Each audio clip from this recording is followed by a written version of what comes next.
आस्था श्रीवास्तव। रुक करते हैं खबरों का। सुल्तानपुर के राम नरेश त्रिपाठी सभागार में यूपी ग्लोबल इन्वेस्टर समिट 2023 का आयोजन किया गया। इस आयोजन में जिले के कई विधायक और आला अधिकारी शामिल हुए। वहीं इस आयोजन के लिए 559 लोगों ने रजिस्ट्रेशन किए थे, जबकि 150 लोग कार्यक्रम में शामिल होने पहुंचे। गौरतलब है कि पहले इन्वेस्टर्स मीट में जहां 500 करोड़ का लक्ष्य रखा गया था, तो वहीं इस बार 750 करोड़ का लक्ष्य रखा गया। जबकि खुशी की बात यह है कि 750 करोड़ की बजाय करीब 2600 करोड़ का इन्वेस्टमेंट आया था। वहीं जिलाधिकारी रवीश कुमार ने कहा कि निश्चित रूप से जिले में उद्योग धंधे लगने से जहां युवाओं को रोजगार मिलेगा, वहीं जिले के विकास को एक नई गति मिलेगी।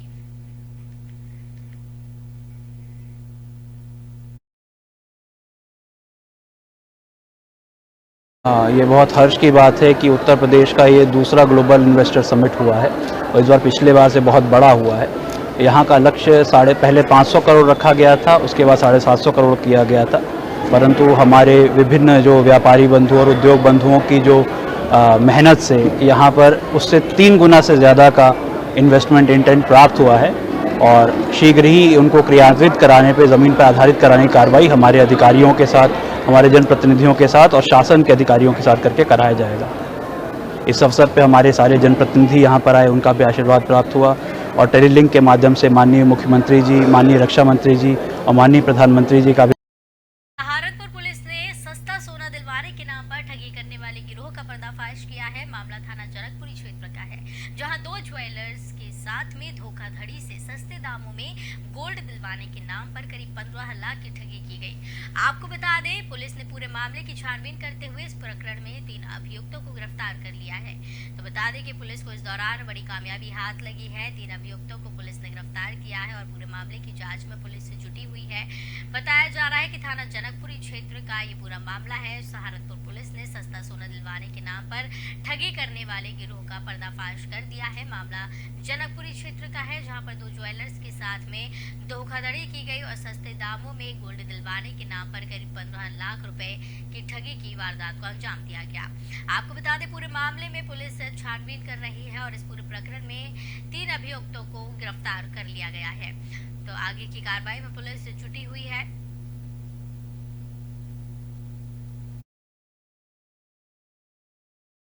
पिछले कुछ दिनों में कोई कंप्लेनेंट हमारे पास आए थे जिन्होंने बताया था कि यहाँ से 1.5-2 साल से एक गैंग एक्टिव है जो लोगों को एक प्रलोभन देता है कि BHEL हरिद्वार में उनका कोई रिश्तेदार है या कोई जानने वाला है जो वहाँ पे काम करता है, जो वहाँ से इनको बहुत सस्ते में गोल्ड या सिल्वर प्रोवाइड करा सकता है। उसी प्रलोभन में दो कंप्लेंट हमारे सामने आए। उन्होंने बताया कि इसी प्रलोभन में वो नीरज शर्मा जो इसमें मेन अक्यूज है, उसके प्रलोभन में आके वो जाते थे वहाँ पर और वहाँ जाने के बाद वो एक और आदमी से मिलते थे जो अपने आप को BHEL में मैनेजर बताता था और जब भी जैसे ही पैसे उसको दे दिया करते थे वहाँ पे कथित रूप से वहाँ पे विजिलेंस की टीम आती थी, छापा पड़ता था और वहाँ से सब हबड़ दबड़ में सब लोग चले जाते थे।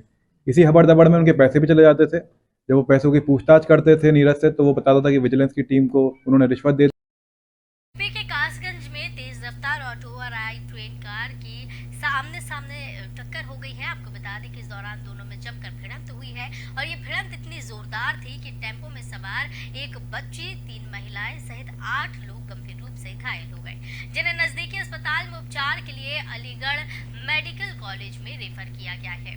तो आपको बता दें कि तेज रफ्तार का कहर थमने का नाम नहीं ले रहा है। ऑटो और i10 कार में इस दौरान जबरदस्त टक्कर देखने को मिली है। हादसे में 8 लोग गंभीर रूप से घायल हो गए हैं। इस दौरान घायल लोगों का अस्पताल में इलाज चल रहा है और साथ ही साथ बताया जा रहा है कि तेज रफ्तार की वजह से इस दौरान ये टक्कर हुई है। तेज रफ्तार तेज गति से ऑटो आ रहा था, इसी बीच एक कार सामने से आ रही थी और दोनों के बीच में जबरदस्त भिड़ंत हुई। ये इतनी तेज टक्कर थी कि टेम्पो में सवार एक बच्ची, 3 महिलाएं सहित 8 लोग गंभीर रूप से घायल हो गए। इन्हें नजदीकी अस्पताल में इलाज के लिए भर्ती किया है। अलीगढ़ मेडिकल कॉलेज में इन्हें रेफर कर दिया गया है और इस मामले की जांच में अब पुलिस भी जुट गई है।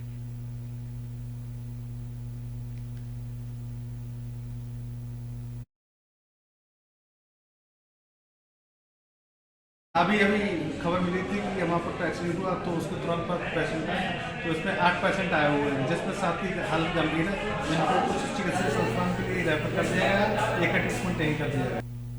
यूपी के जनपद में अपराधियों पर नकेल कसने के लिए पुलिस की कवायद जारी है। आपको बता दें, पुलिस ने अवैध असलहों की फैक्ट्री पर छापा मारकर असलहों के जखीरे के साथ 2 अंतर जनपदीय गिरोह के सदस्यों को गिरफ्तार किया था। इसी कड़ी में पुलिस ने 2 25-25 हजार रुपए के इनामिया बदमाश जो कि गैंगस्टर एक्ट में वांछित चल रहे थे, उन्हें गिरफ्तार कर लिया है। तो आपको बता दें कि 25,000 के इनामी बदमाशों को पुलिस ने गिरफ्तार कर लिया है और बड़ी सफलता ये पुलिस को हाथ लगी है। इस दौरान अपराधियों पर नकेल कसने की पुलिस कवायद कर रही है और पुलिस इसमें जुटी हुई है कि अपराधी लगातार पुलिस की गिरफ्त में आए और साथ ही साथ अपराधियों में पुलिस का खौफ भी बना रहे। पुलिस ने अवैध असलहों की फैक्ट्री पर छापा मारा है इसी के चलते, और असलहों के जखीरे के साथ में 2 अंतर जनपदीय गिरोह के सदस्यों को गिरफ्तार किया है। बताया जाता है कि दोनों जो सदस्य हैं अंतर जनपदीय जो आरोपी हैं, ये एक राज्य से दूसरे राज्य में इस दौरान तस्करी भी किया करते थे असलहों की। आपको बता दें कि ऑपरेशन इस दौरान पुलिस की तरफ से चलाया जा रहा है। ऑपरेशन पाताल के जरिए ये पुलिस को एक बड़ी सफलता हाथ लगी है। 25,000 के नामी बदमाशों को गिरफ्तार किया गया है। आप लोग अवगत हैं, जैसे आप लोग अवगत हैं कि जालौन पुलिस ने इन दिनों दुर्दांत अपराधी जो फरार चल रहे हैं, पुलिस और कानून की गिरफ्त से बचने के लिए बिलों में छुपे हुए हैं, उनको गिरफ्तार करने के लिए एक अभियान चला रखा, एक ऑपरेशन जिसका नाम है ऑपरेशन पाताल। इन अपराधियों पर, इन दुर्दांत अपराधियों पर जालौन पुलिस की ओर से गिरफ्तारी करने पर 25,000 का इनाम भी घोषित किया जा चुका है। इसी ऑपरेशन पाताल के अंतर्गत आज एसएचओ कुठौन व स्वैट जालौन की टीम ने सफलता अर्जित की है। 2 इनामी अपराधी 25,000 के। गोरखपुर जिले के खुराबार थाना क्षेत्र के रामनगर करजोहा स्थित एक ट्रैवल एजेंसी संचालक पर पुलिस ने जालसाजी का एक और मुकदमा दर्ज करा दिया है। ट्रैवल एजेंसी संचालक पर आरोप है कि विदेश जाने वाले 3 बेरोजगारों से 1,90,000 रुपए की ठगी की गई। वहां के कर्मचारियों ने हवाई जहाज की टिकट पहले बुक कराए और बाद में कैंसिल करा दिए, साथ ही पासपोर्ट रख लिए और वीजा तक नहीं दिया। बता दें, इस दौरान बेरोजगारों से ठगी की वारदात को अंजाम दिया गया। विदेश भेजने के नाम पर ठगी की वारदात को अंजाम दिया जाता था। 4 लोगों के पास से 88 पासपोर्ट जब्त किए हैं और बेरोजगारों से ठगी इस दौरान की जाती थी। इस दौरान बेरोजगारों से 1,90,000 रुपए तक की अभी तक ठगी की जा चुकी है। जालसाजी का एक और ये मुकदमा दर्ज हुआ है। लगातार इस तरीके के मामले गोरखपुर में सामने आ रहे हैं। इसी के चलते खुराबार थाना क्षेत्र के रामनगर करजोहा स्थित एक ट्रैवल्स एजेंसी संचालक पर पुलिस ने जालसाजी का आरोप लगाया है। पुलिस ने इस दौरान मुकदमा दर्ज कर लिया है और ट्रैवल्स एजेंसी संचालक पर आरोप है कि विदेश जाने के नाम पर 3 बेरोजगारों से उन्होंने लाखों रुपए ऐंठे और ठगी की वारदात को अंजाम दिया और वहां के कर्मचारियों ने हवाई जहाज के टिकट पहले बुक कराए और बाद में कैंसिल कर दिए। साथ ही पासपोर्ट भी इस दौरान रख लिया और वीजा नहीं दिया। कुछ दिन पूर्व पुलिस ऑफिस में कुछ नवयुवकों द्वारा आकर के शिकायत किया गया कि उनको विदेश भेजने के नाम पर उनसे पैसे ठगे गए हैं। ना ही उनको विदेश भेजा गया है और ना ही उनकी वहां पर नौकरी लगाई गई है। इस घटना या इस जानकारी को गंभीरता से लेते हुए प्राथमिक इंक्वायरी करने के बाद जनपद गोरखपुर के थाना कोराबार में 2 अभियोग 11/2023 और 18/2023 जो है वो पंजीकृत किए गए। इसके लिए एक स्पेशल टीम बनाई गई। ये जानकारी में आया कि इसमें कुछ लोगों द्वारा स्काई ट्रैवल्स नाम से एक वहां पर एजेंसी खोली गई थी जो लोगों को विदेश भेजने के नाम पर ठगती थी, उनके पासपोर्ट्स रख लेती थी और उनको नौकरी दिलाने की एवज में टूरिस्ट वीजा लगाकर बाहर भेजने का प्रलोभन देती थी और जब उनको बाहर जाना होता था उससे जस्ट पहले उनकी टिकट कैंसिलेशन करा के उसके भी पैसे ऐंठ लेती। यूपी के मुरादाबाद से मामला सामने आ रहा है, जहां पुलिस विभाग में तैनात एक पुलिसकर्मी अपनी पत्नी से दहेज की मांग को लेकर मारपीट किया, जिसके बाद पुलिसकर्मी की पत्नी न्याय पाने के लिए लगातार एसएसपी से शिकायत कर रही है, मगर उसे अभी तक न्याय नहीं मिला। वहीं पीड़ित महिला ने मीडिया से बात करते हुए कहा कि मेरा पति पुलिस में है, इसलिए मुझे पुलिस न्याय नहीं दिला रही है। तो बता दें कि दहेज की मांग को लेकर मारपीट इस दौरान महिला से की गई है। बताया जा रहा है कि उसका पति 15 लाख रुपए की दहेज की मांग कर रहा था और इस दौरान ये मारपीट भी उसके साथ किया करता था। कहा जा रहा है कि उसका पति जो है पुलिस में है, इस वजह से पुलिस उसकी कोई मदद नहीं कर रही है।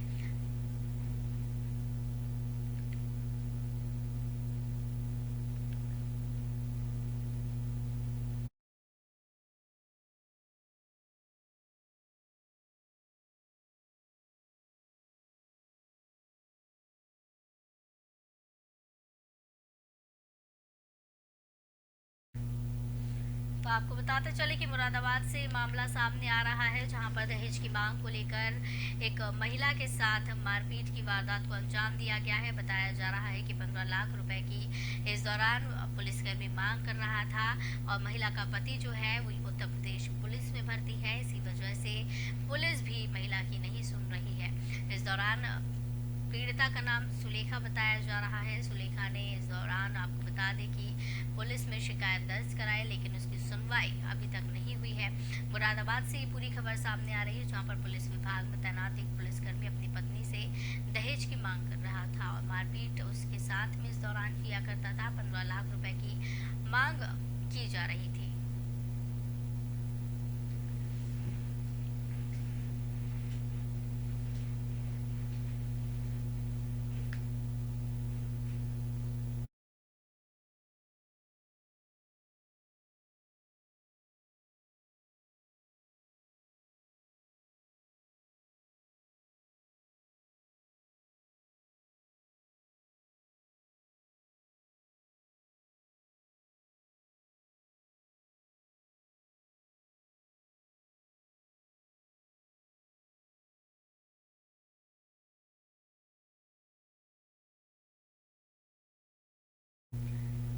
तो बता दें कि लगातार ऐसे मामले सामने आ रहे हैं, जहां पर दहेज की मांग को लेकर महिलाओं से मारपीट की वारदात को अंजाम दिया जा रहा था और ऐसा ही एक मामला मुरादाबाद से सामने आया है। लेकिन सवाल ये खड़ा हो रहा है, मुरादाबाद से जो मामला सामने आया, जब बताया जा रहा है पुलिसकर्मी है और उत्तर प्रदेश पुलिस में एक पद पर तैनात है। कहा जा रहा है कि ये जो पुलिसकर्मी अपनी महिला के साथ मारपीट किया करता था, 15 लाख रुपए की मांग कर रहा था। इसको लेकर महिला ने पुलिस में शिकायत दर्ज कराई है, लेकिन पुलिस उसकी कोई सुनवाई नहीं कर रही है, क्योंकि पुलिस में उसका पति भर्ती है। अब सवाल यही खड़ा हो रहा है कि जब पुलिस ही महिला की नहीं सुन रही है, तो अब महिला कहाँ पर जाए? दर दर की ठोकरें खाने को पुलिस उसको मजबूर कर रही है। और साथ ही साथ इस दौरान आपको बता दें कि महिला को जिस तरीके से प्रताड़ित किया जा रहा था, इसको लेकर भी मामला पुलिस दर्ज नहीं कर रही है और कहीं ना कहीं युवक के ऊपर, पुलिसकर्मी के ऊपर इस दौरान बचाव की स्थिति देखने को मिल रही है। हालांकि महिला आरोप लगा रही है कि उसके साथ मारपीट की वारदात को भी अंजाम दिया गया है और पीड़ित महिला ने मीडिया से भी बात की और कहा है कि मेरा पति पुलिस में है, इसलिए पुलिस मुझे न्याय नहीं दिला रही है। और अब मीडिया के सहारे सुलेखा न्याय पाने को मजबूर है और न्याय पाने के लिए तरस रही है।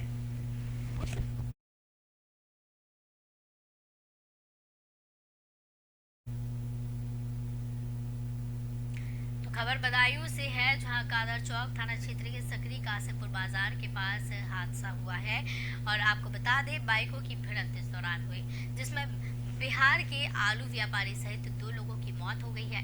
दोनों मृतकों के शवों को जिला अस्पताल की मॉर्चरी में रखवा दिया है। तो बता दें कि बदायूं के कादर चौक थाने क्षेत्र का ये पूरा मामला बताया जा रहा है। इस दौरान कासिमपुर बाजार के पास हादसा हुआ है। बाइकों की इस दौरान भिड़ंत हुई, जिसमें बिहार के आलू व्यापारी सहित 2 की मौत हुई है। दोनों मृतक शवों को जिला अस्पताल की मॉर्चरी में रखवा दिया गया है। किस तरीके से ये घटना हुई है, क्या कुछ इसके महत्वपूर्ण कारण है, अभी तक ये सामने नहीं आए हैं। हालांकि पुलिस में इसकी सूचना दे दी गई और पुलिस पूरे मामले की जांच में जुटी हुई है। पुलिस जांच कर रही है कि किस तरीके से ये घटना हुई है और किस तरीके से भिड़ंत दोनों गाड़ियों की हुई है। सकरी कासिमपुर बाजार के पास का ये पूरा मामला बताया जा रहा है, जहां हादसे में आलू व्यापारी सहित 2 लोगों की मौत हो गई।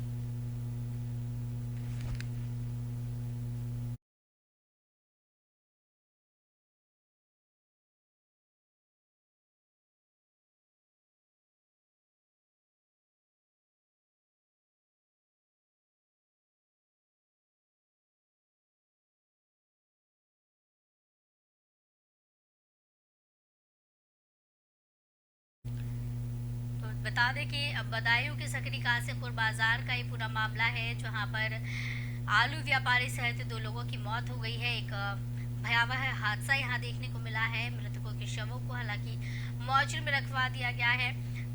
पुलिस को सूचना इस मामले की दे दी गई है और इस मामले की जांच में भी पुलिस जुटी हुई है। सकरी कासिमपुर बाजार के पास ये हादसा हुआ। हादसे में आलू व्यापारी सहित 2 लोगों की मौत हो गई है और मृतक के शवों को मॉर्चरी में रखवाया गया है। किस तरीके से ये घटना हुई है, क्या कुछ इसके महत्वपूर्ण कारण है, अभी इसकी जांच की जा रही है और जांच होने के बाद ही इस मामले का पूरा खुलासा हो सकेगा कि किस तरीके से ये घटना हुई है।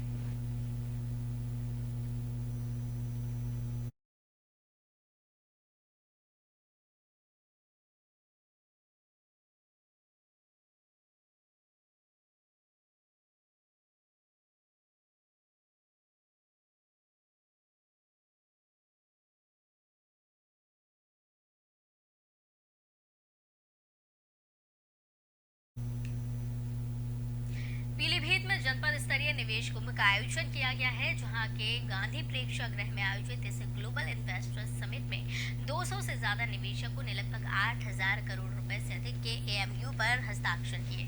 आपको बता दें, 3 दिन चलने वाले निवेश कुंभ में पहले दिन लखनऊ में प्रधानमंत्री नरेंद्र मोदी के उद्घाटन सत्र का लाइव प्रसारण दिखाया गया। अधिकारियों ने इन्वेस्टर्स के साथ बैठक कर निवेश को बढ़ावा देने के लिए प्रेरित किया, उनकी समस्याओं के समाधान के बारे में चर्चा की। इस मौके पर निवेश कुंभ में अलग अलग उत्पादों की प्रदर्शनी भी लगाई गई है।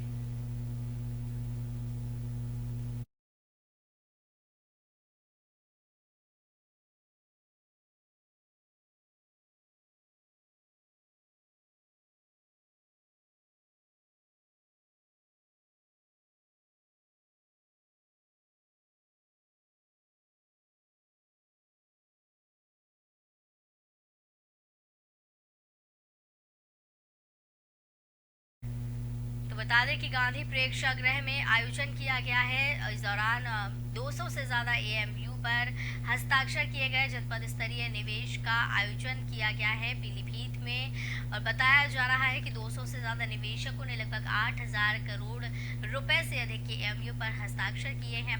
पीलीभीत में जनपद स्तरीय निवेश कुंभ का आयोजन किया जा रहा है। आपको बताते चले कि प्रधानमंत्री नरेंद्र मोदी के ग्लोबल इन्वेस्टर समिट 2023 के उद्घाटन करने के बाद ही ये जनपद स्तरीय निवेश कुंभ शुरू हो गया है और इस दौरान उत्तर प्रदेश में ज्यादा से ज्यादा इन्वेस्टमेंट करने का लक्ष्य रखा गया है।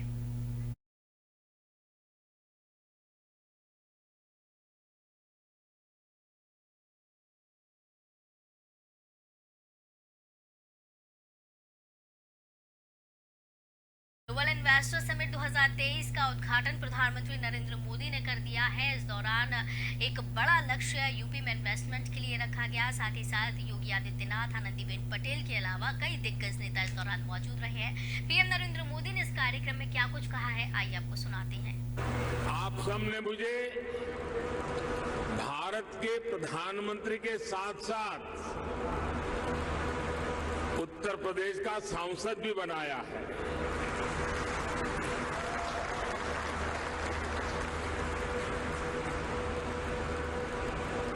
उत्तर प्रदेश के प्रति मेरा एक विशेष स्नेह है और यूपी के लोगों के प्रति मेरी एक विशेष जिम्मेदारी भी है।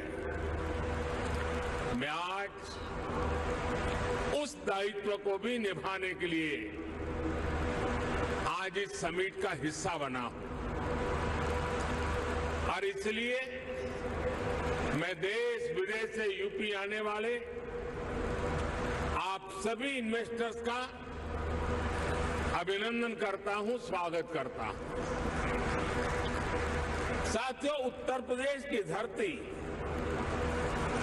अपने सांस्कृतिक वैभव, गौरवशाली इतिहास और समृद्ध विरासत के लिए जानी जाती है।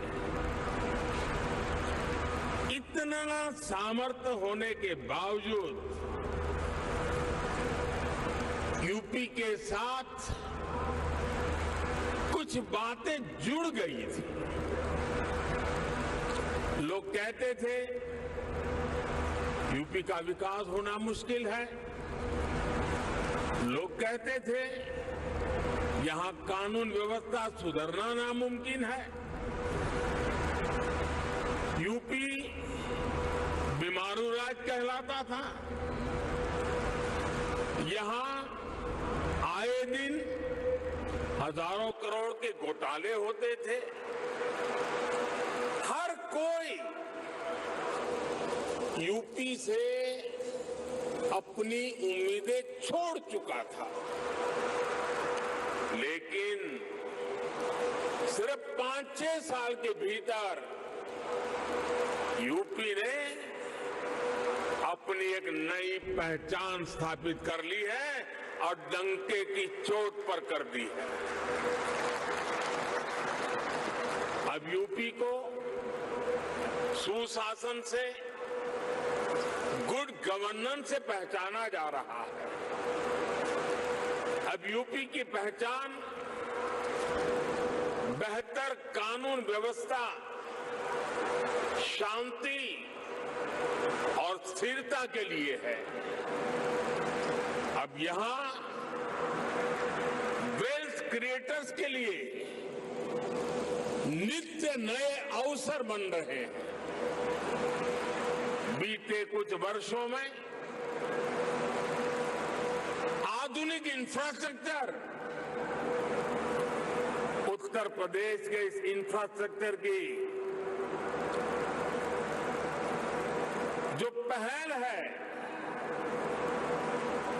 उसके परिणाम नजर आ रहे हैं। बिजली से लेकर कनेक्टिविटी तक हर क्षेत्र में सुधार आया है। बहुत जल्द